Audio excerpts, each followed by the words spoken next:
Olá, professor Sostag na área e venho através desta revisão te desejar uma excelente prova. E aí, pessoal, um alô a mais que especial para toda a galera do Colégio Estadual Roberto Civita. Preparei essa revisão aqui com todo carinho para vocês chegarem na prova, com tudo na ponta da língua. É isso aí. Como está escrito aí na tela, o objetivo aqui é um só: o sucesso de vocês. Eu estou aqui para garantir que todo mundo se sinta seguro e confiante para essa prova. Então, bora começar? Ok, vamos lá então. Para a gente começar, é o seguinte: antes de sair fazendo conta, a gente precisa garantir que a base, o fundamento, está bem sólido, sabe? Entender direitinho o que é carga elétrica e o que significa um corpo estar neutro. Isso é o alicerce de tudo que a gente vai ver. Sabe aquele choquinho que a gente leva quando vai abrir a porta do carro num dia mais seco? Ou até mesmo quando cumprimenta alguém? Pois é, isso aí é a eletrostática agindo no nosso dia a dia.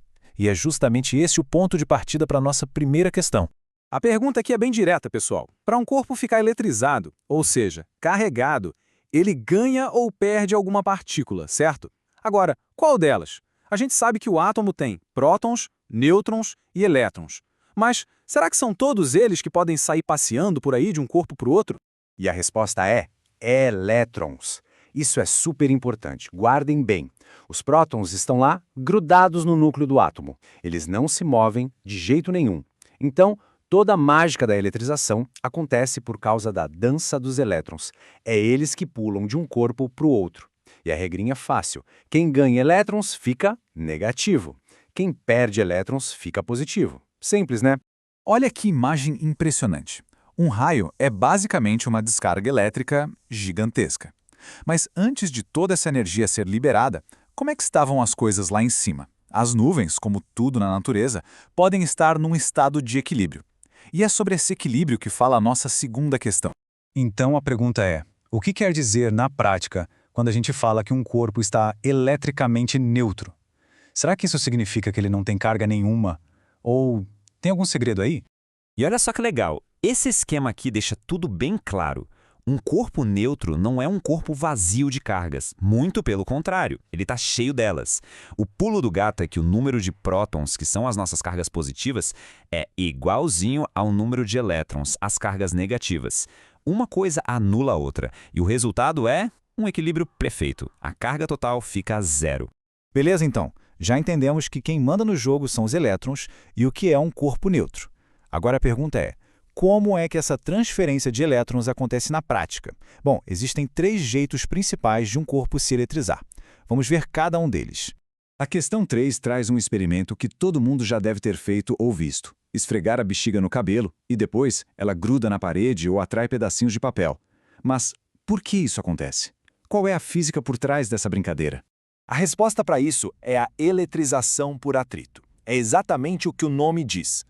Quando a gente esfrega o balão no cabelo, um deles acaba roubando elétrons do outro. Aí o balão fica todo carregado e por isso ele consegue atrair o papel, mesmo o papel estando neutro.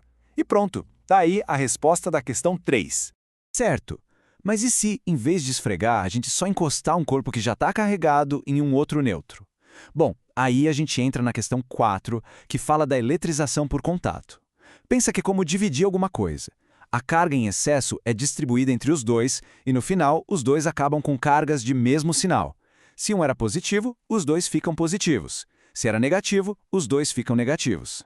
Agora o terceiro e último processo, que é o tema da questão 5, parece até mágica. É a eletrização por indução. O detalhe aqui é que não tem toque, é só chegar perto. Um corpo carregado, que a gente chama de indutor, se aproxima de um corpo neutro e, só com a presença dele, ele já consegue bagunçar e reorganizar as cargas lá no corpo neutro. Ele separa o positivo do negativo. O nome disso é polarização. Muito bem. Agora que a gente já sabe como os corpos ficam carregados, está na hora de entender como eles interagem entre si. Ou seja, como eles se atraem ou se repelem. Vamos ver as regras desse jogo, que são as forças e os campos elétricos. Vamos dar uma passada rápida por 3 conceitos-chave que respondem às questões 6, 7 e 8. Primeiro, o fio terra, da questão 6.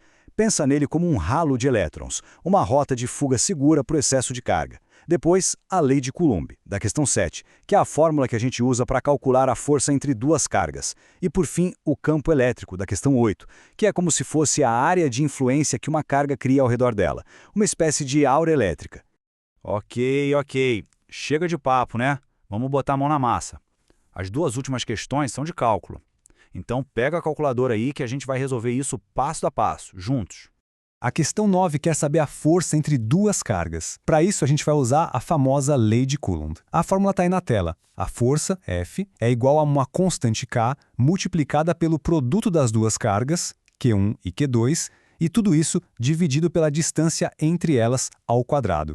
Olha, uma dica de ouro para resolver qualquer problema de física. Primeiro, organize os dados, exatamente como a gente fez aqui.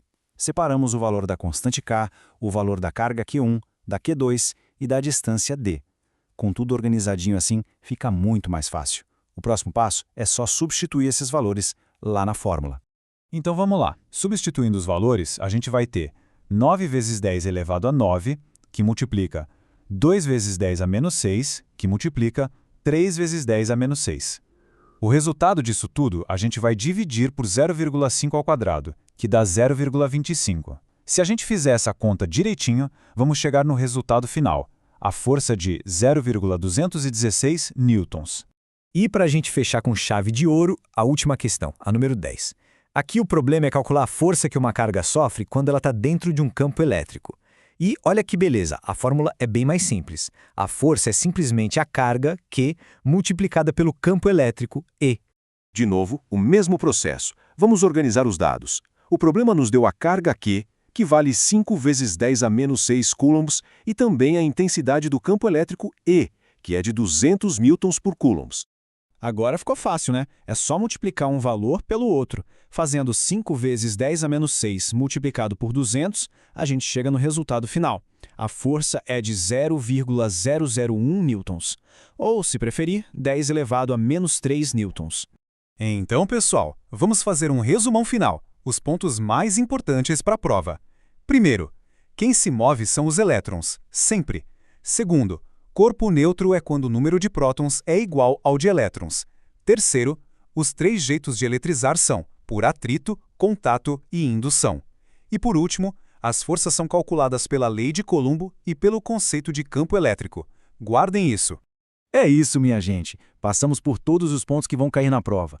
O mais importante agora é respirar fundo, manter a calma e, principalmente, confiar em tudo que vocês estudaram. Eu confio no potencial de cada um. Tenho certeza que vocês vão arrasar. Uma excelente prova para todo mundo.